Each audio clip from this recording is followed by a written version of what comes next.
12ஆம் வகுப்பு கணிதம் சாப்டர் 1 அணிகள் மற்றும் அணிக்கோவைகளின் பயன்பாடுகள் பயிற்சி 1.1ல் வினாயன் 13 ஏபிசி அப்படின்னு 3 அணி கொடுத்துட்டு அதோட AXB=C அப்படின்னு ஒரு சமன்பாடு கொடுத்துருக்காங்க. இதுலேருந்து எக்ஸோட மதிப்பு கண்டுபிடிக்கணும். ஏபிசி எல்லாமே ஒரு 2/2 2 நிரல் 2 நிறை இருக்கக்கூடிய அணி. அதனால் எக்ஸுங்கிறதும் அதே மாதிரி தான் இருக்கும். அதனால் எக்ஸுங்கிறத என்ன செய்கிறோம், ஏபிசிடி அப்படின்னு 2 நிறை 2 நிரல் இருக்கக்கூடிய ஒரு அணியாக எடுத்துக்கிறோம். ஏங்கிறத இப்படி எடுத்துக்கிறோம். கணக்கில் AXB=C அப்படின்னு கொடுத்துருக்காங்க. ஏக்கு பதிலாக 1 - 1 2 0 ஏங்கிறது கணக்கில் கொடுத்துருக்காங்க. எக்ஸுங்கிறது நம்ம எடுத்திருக்கோம். எக்ஸுங்கிறது என்னென்னா ABCD. அப்புறம் பிங்கிறது தோறு 3 - 2 1 1. இதை மூணுத்தையும் பெருக்குனா என்ன கிடைக்குது, சி கிடைக்குது. சிங்கிறது என்ன, 1 1 2 2. இது கணக்கில் கொடுத்துருக்கிற ஸ்டேட்மெண்ட்.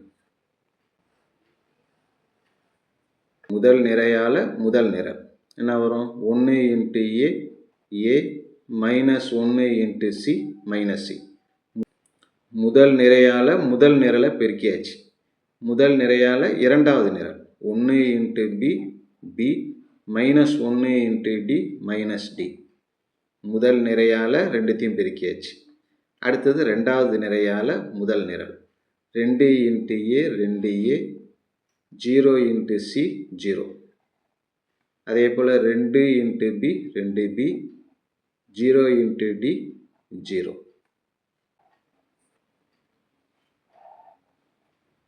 3 - 2 மிச்சம் இருக்கிறத அப்படியே எழுதிடலாம்.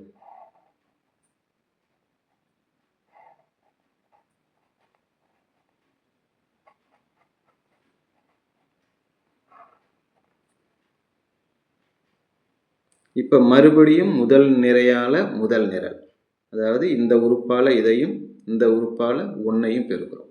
A - Cயால் 3 பெருக்கணும்னா 3ஆல் A - Cயை பெருக்கினா 3A - 3C.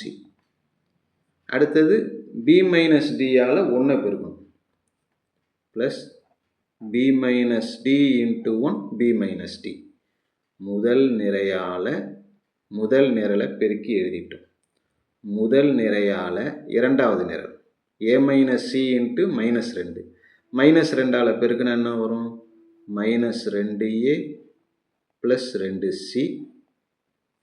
அப்புறம் B - Dயை 1ஓட பெருக்கும்போது B - D அப்படியே வந்துடும். முதல் நிறையால் ரெண்டுத்தையும் பெருக்கியாச்சு. அடுத்தது இரண்டாவது நிறையால் ரெண்டுத்தையும் பெருக்கிறோம். ரெண்டாவது நிறையால் முதல்ல இது 2A × 3 6A. அடுத்தது 2B × 1 2B. இரண்டாவது நிறையால் முதல் நிரலை பெருக்கியாச்சு. இரண்டாவது நிறையால் இரண்டாவது நிரல் 2A × -2 -4A 2B × 1 2B RHSல இருக்கிறது அப்படியே எழுதிக்கிறோம். 1 1 2 2. இந்த இடத்துல இருக்கிற உறுப்பும் 1 சமம், இந்த உறுப்பும் 1 சமம், இந்த உறுப்பும் இந்த 2 சமம், இந்த உறுப்புக்கு சமம் இது. எடுத்து அப்படியே எழுதிடுவோம். 3A - 3C + B - D அப்படிங்கிறது எதுக்கு சமம்னா 1. அடுத்து இது -2A + 2C + B - D = அதுவும் 1க்கு சமம். அடுத்தது இங்கே இருக்கிறது 6A + 2B அப்படிங்கிறது எதுக்கு சமம் அப்படின்னா 2க்கு. அடுத்தது -4A + 2B அதுவும் ஈக்குவல் டு இந்த 2. சமன்பாடு 1 2 3 4.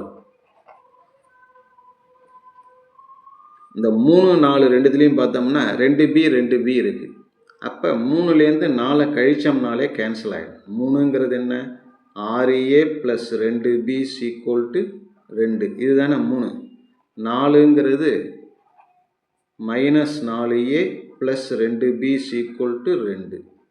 ரெண்டுத்தையும் என்ன செய்ய போகிறோம்? கழிக்க போகிறோம். கழிக்கும்போது கீழே இருக்கிறதுக்கு குறி மாறும். மைனஸில் இருந்தால் ப்ளஸ் ஆகும், ப்ளஸில் இருந்தால் மைனஸ் ஆகும்.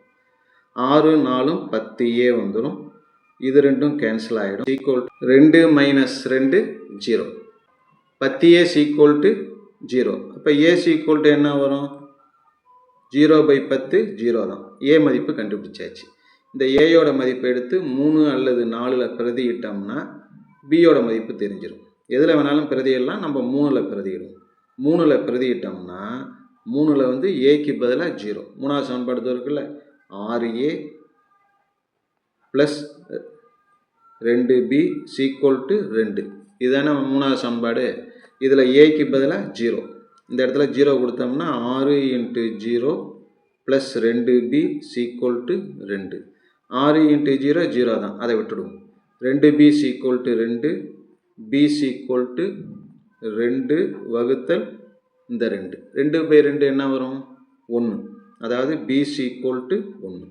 b மதிப்பு கண்டுபிடிச்சாச்சு. a தெரியும், b தெரியும். அடுத்த சமன்பாடு எடுத்து a மதிப்பு 0, b மதிப்பு 1 அப்படின்னு முதல் சமன்பாடு, ரெண்டாவது சமன்பாடு ரெண்டுத்துலேயும் பிரதியிடுறோம். பிரதியிட்டால் என்ன வரும் பாருங்கள். ஏக்கு 0 கொடுத்துட்டோம்னா இது 0 ஆகிடும். -3c, bக்கு பதிலாக 1 -3c + 1 - d = 1. ஏன்னா a 0 ஆகிடும், அதை எழுத வேண்டாம். அடுத்து இதில் அதே போல் ஏக்கு பதிலாக 0 கொடுத்தோம்னா இது 0 ஆகிடும்.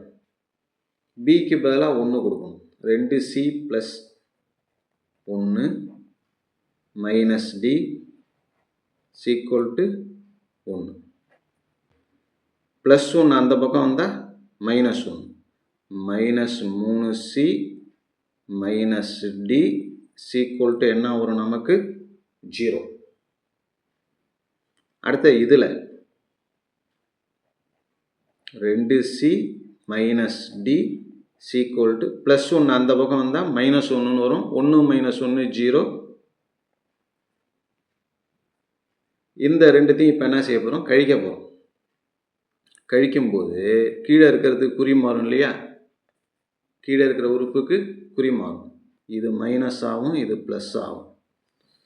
-3c -2c -5c +d -d cancel ஆகிடும், 0 ஆகிடும். = 0. -5c = 0 அப்படின்னா c = என்னென்னா -5 அந்த பக்கம் போனால் 0/-5 0 தான். a தெரியும், b தெரியும், c தெரியும். c மதிப்பு 0 அப்படிங்கிறத என்ன செய்கிறோம்? இந்த 2 சமன்பாட்டில் ஏதாச்சும் ஒன்றில் கொடுப்போம். cக்கு பதிலாக 0 கொடுத்தா இந்த உறுப்பு 0 ஆகிடும். -d = 0. -d = 0ன்னா அப்போ d = என்ன வரும்னா அதுவும் 0 தான் வரும். x = என்னன்னு எடுத்துருக்கோம்?